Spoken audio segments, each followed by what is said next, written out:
ನೀವೇನಾದ್ರೂ ಮರಿಗಳಿಗೆ concentrate feed ಕೊಡತ್ತೀರಿ, ಎಷ್ಟು ವಯಸ್ಸಿನ ಮರಿಗಳಿಗೆ ಎಷ್ಟು ಪ್ರಮಾಣದೊಳಗೆ ಕೊಡ್ಬೇಕನ್ನೋದು ಗೊತ್ತಿಲ್ಲ, ಹಂಗಾದ್ರೆ ಈ ವಿಡಿಯೋ ಮಿಸ್ ಮಾಡ್ಬೇಡ್ರಿ. ಹಾಯ್, ಎಲ್ಲರಿಗೂ ಕುರಿಗಳ ಆಹಾರದ ಸೀರೀಸ್ಗೆ ಸ್ವಾಗತ. ಇವತ್ತಿನ ವಿಡಿಯೋದೊಳಗ ಎಷ್ಟು ತಿಂಗಳ ಮರಿಗಳಿಗೆ ಎಷ್ಟು ಪ್ರಮಾಣದೊಳಗ ಕಾನ್ಸಂಟ್ರೇಟ್ ಫೀಡ್ ಕೊಡಬೇಕು, ಯಾವ ರೀತಿ ಫುಡ್ ಕೊಡ್ಬೇಕು ಅನ್ನೋದನ್ನ ಹೇಳ್ತೀನಿ. ಹುಟ್ಟಿದ ದಿನದಿಂದ 2 ತಿಂಗಳು ಮರಿ ಆಗೋವರೆಗೂ ನೀವು ಬರೀ ತಾಯಿ ಹಾಲು ಕೊಡ್ರಿ. ಅದಾದ್ಮೇಲೆ 2 ರಿಂದ 3 ತಿಂಗಳು ಮರಿಗೆ ತಾಯಿ ಹಾಲು ಜೊತೆಗೆ ನೀವು ಕಾನ್ಸಂಟ್ರೇಟ್ ಫೀಡ್ ಕೊಡೋದಾದ್ರ 50 ಗ್ರಾಮ್ ಅಷ್ಟು ಕಾನ್ಸಂಟ್ರೇಟ್ ಫೀಡ್ ಕೊಡ್ರಿ. ಇಲ್ಲಾಂದ್ರೆ ನಡಿತೈತಿ ಒಣ ಮೇವು ಅಥವಾ ಹಸಿ ಮೇವು ಜೊತೆಗೆ ಮೇಂಟೈನ್ ಮಾಡಬಹುದು.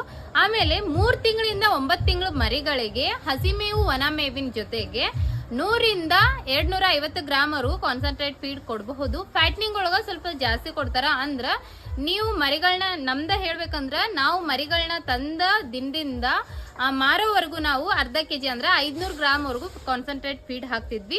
ಸೊ ತೂಕದ ಮೇಲೆ ಮರಿಗಳ ತೂಕ ಹೆಚ್ಚಿಗೆ ಆದಂಗ ಕಾನ್ಸಂಟ್ರೇಟ್ ಫೀಡ್ ಗ್ರಾಮ್ ಲೆಕ್ಕದೊಳಗ ಹೆಚ್ಚಿಗೆ ಮಾಡ್ಕೊಂಡು ಮರಿಗಳಿಗೆ ಹಾಕ್ರಿ.